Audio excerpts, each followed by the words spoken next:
ndichingopinda mbachita vakabva vamuka pamubhedha vabva vandibata bhurugwa vabva vandidhonzera pasi vakachinda kuona kuti manga muri kupi.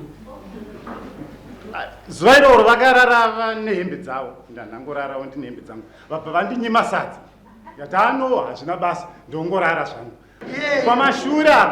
Pamashure mwedzi wapera paseri ndakamubatira mapikicha ake nechikomo vachitumirana mavhidhiyozi vasina kupfeka vasina kuita sei. Saka zvinhu izvi zvainyanya kundirwadza. Mapikicha foni yacho yakashaika. But hama dzangu dzese ndakaenda nadzo kuno ndaidzitumira mapikicha zaye. Handizive kuti vanawe. Nekuda kwekuti ndakaona achifamba nevamwe varume ndakamuti kana uchida kuuya kuno unoyana naatete vako.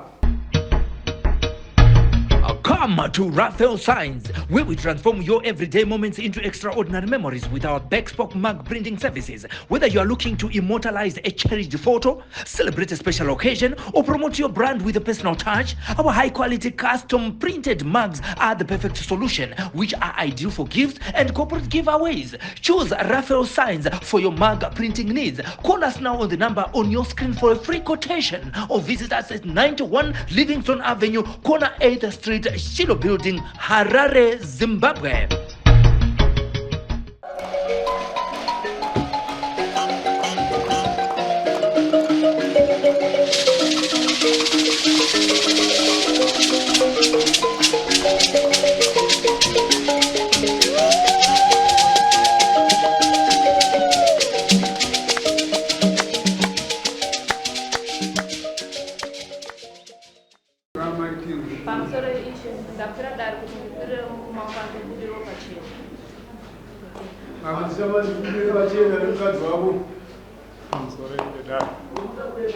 Inini handikwanise kuti ndimubundire pachena nokuda kwokuti uyu mukadzi wangu akandiramba akatuta zvinhu zvake zvese akauya nazvo kumba kwavo zvakauya kuzotorwa natsana akavafonera kuma 9 o'clock vakauya vakatora zvinhu zvake.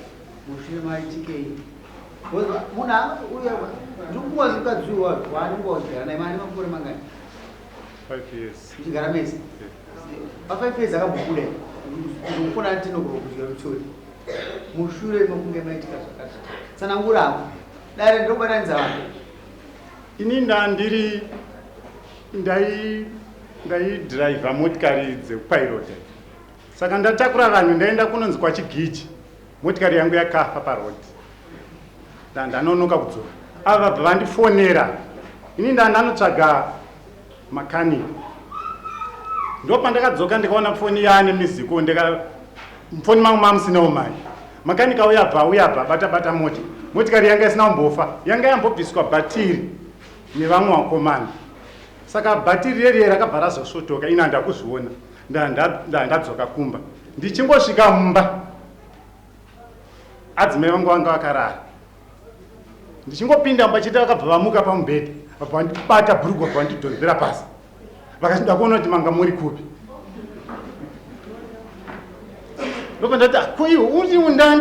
Ndandiri kupi motikari yanga yafa ndosaka ndanonoka kudzoka ndomumatauriro andakavaita. Saka ipapo inini mangwana zuva iroro vakarara nehembe dzavo, ndanhangorarawo ndine hembe dzangu, vabva vandinyima sadza yati hazvina basa ndongorara zvangu. Mangwana kuseni 5 o'clock ndakamukira kunotakura huni nemombe ndichidzoka kuti nditore maki yanga ari pacheya ndakaona maki pasisini. Ndikati ko maki yangu ari kupi nhai mapa? Vakati maki andakwaona masikati acho ezuva iroro vakaenda kubhindura. Ndikavati imi motikari yangu ine petrol shoma oi $20 yanga iri muchibhatike changu chandikakanda pamubhedha.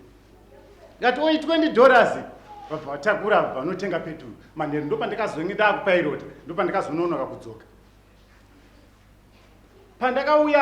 Pandakauya kuti ko maki yangu ari kupi vakati handisi kuaziva kuti anga ari kupi. Saka pandakamuka kuseni papane chijaketi changu chiye chine $40 changa chiri pasi ndandachikanda pamubhedha ndandabata chijaketi changu chiye ndione mari yamusina. Ndikati nhai ko mari yangu iri kupi? Zvikanzi handakuzviona. Ndikati ko maki handakwaona. Ndakaita mwedzi nesvondo. Ndopandakazowana mari ini ndaikanya zvidhina. Ndawana kamari kandakawana ndandafonera munin'ina wangu ari kuHarare, vanoita zvemakii. Vabva vauya vabva vagadzira motikari. Motikari yabva yaramba, vanga vandichaja $100. Motikari yabva yaramba nekuti yaita zvokupurogiramu. Abva afonera kuHarare kui, abva afonera mumwe munhu anga ari kubvindura akati enda unondibatirawo basa riri kwaBhamu. Ane papoint ndakunzotakaviga maki akatwakudzwa saka chazokoti atute chinhu atute ishanjire chi zuva rakagadzirwa mota yapera kugadzirwa taakurara. Ndakamuti iwe tasaone mari yandaburitsa, iwewo motikari yako iri kuita mai, iwewo tasaone nguva yese iya yapedza. Apa uri kuti mari hapana, mari hapana. Tasaone nguva yapedza motikari yangu yakagara, handina kana mari, zvichikonzereswa newe. Ndiwo wakashayisa makimba munomu, nokuti inini pandakasumuka pasofa ndakasiya masofa aripo ndichimhanya uko, ndasiya makii pasofa. Alright, izvozvo zvemaki ndozvakazokunanza kuti abuda ende uyu takunzwisisa kuti mukadzika vaona kumutera sei, oza kunzwisisa mukadzi anga asipa nditi akatoenda akatakura zvo nhasi akwira dare akuti ibudire pachena. Saka ipapo ndopanoda kunzwisisa mukadzi uyu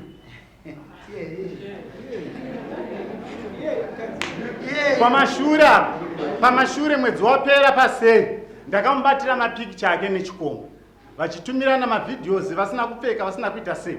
Saka zvinhu izvi zvainyanya kundirwadza. Kunawe mapikicha foni yacho yakashaika, but hama dzangu dzese ndakaenda nadzo ndaidzitumira mapikicha zaye. vanawe Handizive kuti vanawe. Saka chakazoitika kuti mukadzi uyu aende kumba kwavo, manheru pai akati ini ndine kumusha kwedu, handingafire tii isina shuga. Ndikataiwa handingafire tii isina shuga. Ndikataiwa iwewe tarisa wane 18 years zvichidarika kuenda kumberi, handikufungiri. Nyaya yese yataurwa manzwa resheresa munhu yenyu kuti ndirakubudirwa pachena. Imi mukadzi muchiri kumuda here? Kana muchimuda mukadzi nobva vati mukadzi ndiri kumuda, mavazotanga kuimba kuti ndira kugadziriswa munoti nomunoti nomunoti nomunoti, wozi munogona kunge muri kutaura imimi musiri kuda kuti mukadzi wacho. plus maonero angu nematauriro akuita kuti uyu udanzi kumba kuno munhu uzokona kukanganwa kuti uyu wakukanganwa inini mukadzi wangu handina kumuramba. uchikumuda here Ndine mhaka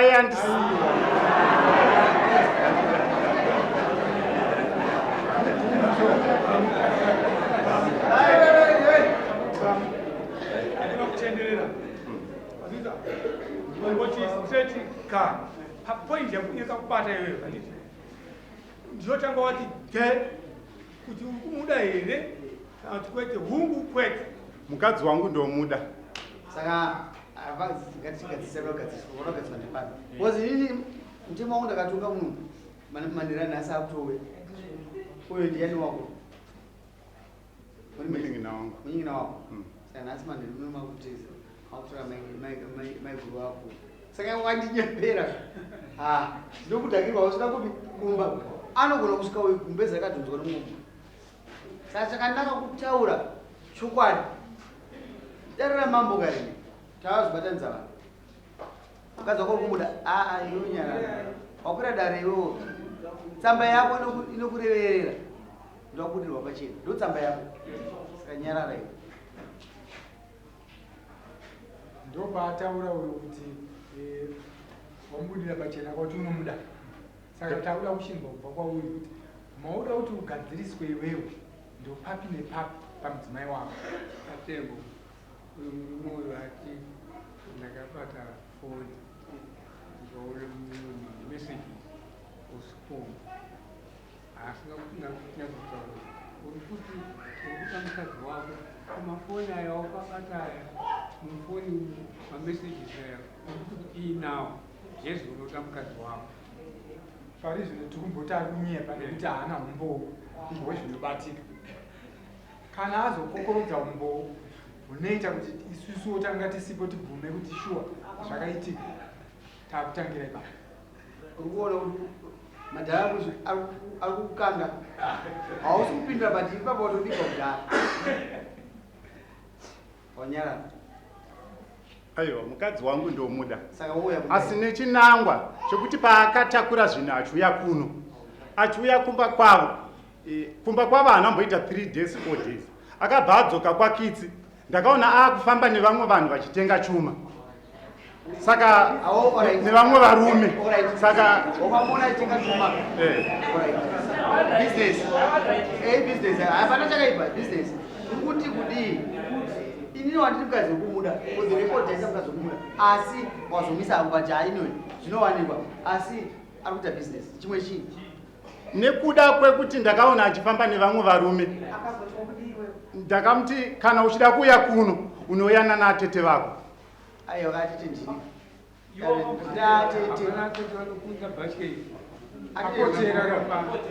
apotera iye zvofuti akacheka sei moyo uyu mumoyo kuti akabata zvipamabete zvechikomba akagoitawo sei akagoti kudii kuonekwa mukadzi wakasina kupfeka ivo ndobva wangonyarara zvokubva wasekerera ukadikira kudarika mambokufu tabata chikomba kai saka wada kuzozvitonga matongero api une vhidiyo manenguva yakati ichiitike kana masiyana nemukadzi ataro zvinayombova nezvare 3 months 3 months nagoita kumwadzi kuti mukadzi wangu aenda ndikachitere tinonazvitipapasiva nokuti ime magumbo ari mamura ane imwe timu rakafamba nayo ndakamufonera akati iwo itewo mari yako iko kwenye ndikuita mari yangu chakaita mari papasina maonera ndakaita saka amai muchikuda muri kuii kozokonotenderera zvinhu samoni ndakawanda murume uyu ari kuwanda nekaguku zvese zvaari kutaura zvinezpamusoro ini nangu murume pachezvangu hanichada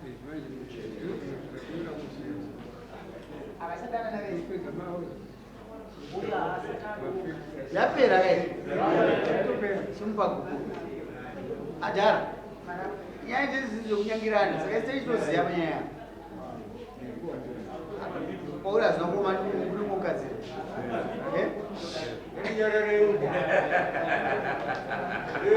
azobvumaka kati pauri hazina kuoma handi muno mukadzi hanzi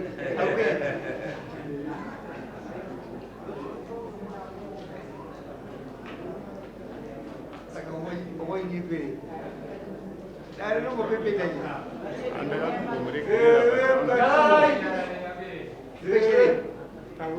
urambirei tatu tomeana inini nezvakwandichada gara hakuna vakadzi wako inini ana mwakadzi vangani kune sofa kune 2 one wacho akauya mai manje inini changobva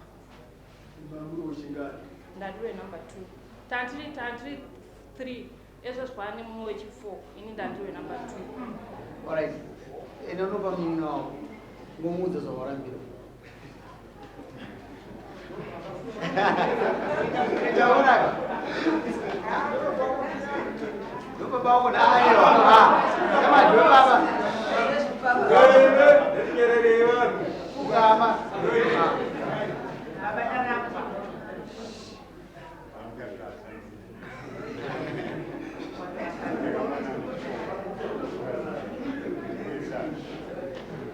baba wacharobvunanzi chii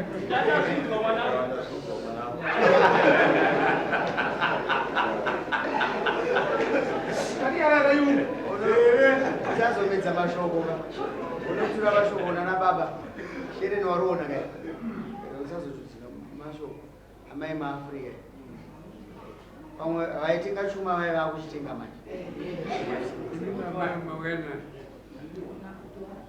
kuti venyi vari kuti eya vaafrica vagona kutenga chuma mune here zvamakashanda mese zviripo imi munanyora zvenyu murume wenyu onyora zvenyu zouya pameso pamambo takatogovana kare unotokwira dare izvo zvamukagovana zvazvo ndozvati zvinoita madispositi Ukwanise here kukwira izvozvo.